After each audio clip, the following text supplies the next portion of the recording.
ED जो है वो सियासी हथियार के तौर पर बीजेपी इस्तेमाल कर रही है। आप कह रही हैं भ्रष्टाचार को लेकर जीरो टॉलरेंस। अगर भ्रष्टाचार को लेकर जीरो टॉलरेंस का मामला होता तो फिर वो चक्की पीसिंग बीजेपी के आपके देवेंद्र फडणवीस ने अजीत पवार के लिए कहा था। सापरा साहब देखिए महाराष्ट्र की राजनीति से ही आते हैं और हाथ उठाकर इंतजार कर रहे हैं अपनी बारी का।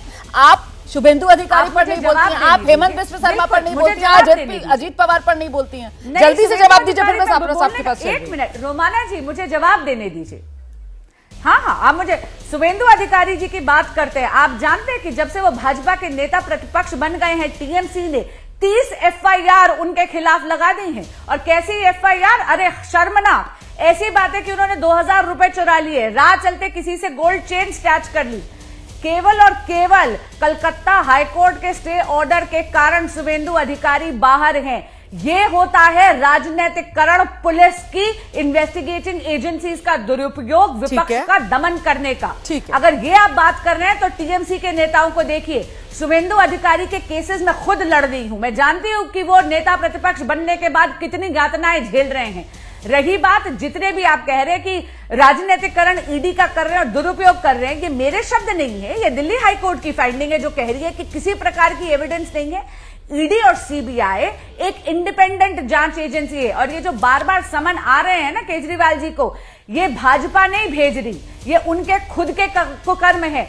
90 से 100 करोड़ रुपए के किकबैक्स आम आदमी पार्टी के फेवरेट लिकर बैरन्स को, ये दिल्ली हाई कोर्ट की फाइंडिंग है जो सुप्रीम कोर्ट के ऑर्डर में एक बार नहीं लेकिन रिव्यू पिटीशन के डिसमिसल में भी इसका स्पष्टीकरण हो चुका है। ठीक है, अब एक एक करके जवाब ले लेते हैं। पहले सापरा साहब आप आ जाइए, उसके बाद राजेश जी आपके पास आऊंगी। जल्दी से प्लीज सापरा जी प्लीज आइए, समय कम है। सापरा साहब आइए। देखिए रोमाना जी, इन्होंने किसी भी जो नेता के पहले नाम लिए गए विपक्ष के नेता जो आज भारतीय जनता पार्टी के कमल डिटर्जेंट से धुले हैं, उनका इन्होंने कोई जिक्र नहीं किया। मैं उसके अलावा भी बात करना चाहता हूं। एबीजी शिपिंग यार्ड कंपनी थी, आपको याद होगा, 22,860 करोड़ का पीएमएलए का केस बना। वो कहाँ है आज तक? उसको क्यों नहीं बीजेपी और ये ईडी उसको क्यों नहीं अटैक करती है? जय शाह जो है अमित शाह के बेटे, उनकी कंपनी 6 महीने के अंदर 16,000 गुना पैसा कमा लेती है, उसके ऊपर ईडी की नजर नहीं जाती है। पीयूष गोयल जिनके शेयर अजय पिरामल 1000 गुना ज्यादा रेट में खरीदते हैं, वहां पर ईडी कोई पूछताछ नहीं करती है। यानी ऐसे हजारों केस हम बता सकते हैं जहां पर जो लोग भारतीय जनता पार्टी से जुड़े हुए हैं उनके ऊपर ईडी की नजर कभी नहीं जाती है। तो ये सिद्ध होता है कि ईडी का जो वापर है वो मात्र विपक्ष के नेताओं को दबाने के लिए, डराने के लिए और विपक्ष के नेताओं की जुबान चुप करने के लिए ये नरेंद्र मोदी की सरकार कर रही है। ये तमाम सारे किस्से और इसके ऊपर भारतीय जनता पार्टी का एक नहीं। राजेश गुप्ता जी आप भी आ जाइए, उसके बाद मैं दोनों वरिष्ठ पत्रकारों का रुख करूंगी। गुप्ता साहब जवाब दे दीजिए। देखिए ये बार बार हाई कोर्ट के बारे में बता रहे हैं, लेकिन बासुरी जी मेरी बहन थोड़ा सुप्रीम कोर्ट के बारे में भी बताइए। जब बार बार सुप्रीम कोर्ट ने पूछा कि मनी ट्रायल है कहाँ, मनी ट्रेल, आप बात 100 करोड़ 200 करोड़ बोलने में कुछ भी बोले जाओ।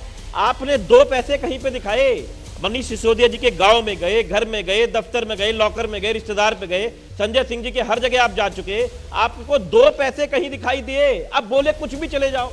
आप समझिए, आप खुद वकील हैं, आप देखो वो चीज़ आप जानती हैं, इस देश में किसी गरीब को फंसाना, किसी आम आदमी को फंसाना बड़ा आसान है। आप किसी के ऊपर आप किसी एजेंसी का दुरुपयोग करो, केस पे केस चलाते रहो। आपके पास में हजारों वजह है, आप नहीं बताएंगी 300 किलो आरडीएक्स कहां से आया, सेना के जवान मर गए, आप उस पर बात नहीं करेंगे। आप नहीं बताएंगे डिमोनेटाइजेशन में पैसा कहां गया, आप नहीं बताएंगे। आप लोग ऐसा चलिए ठीक है, आज वाले मुद्दे पर ही रहते हैं ना, वरना फिर समय कम है, डिबेट भटक जाएगी। जैसे ही घड़ी का काटा दोपहर 2:30 पे आए, बबीता जी का दिल सास बहू साजिश के लिए मचल जाए।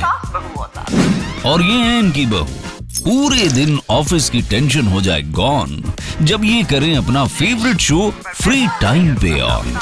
इनकी तरह आप भी देखिए अपना फेवरेट शो अपने टाइम पर और डाउनलोड कीजिए एबीपी लाइव ऐप अपने स्मार्ट टीवी पर।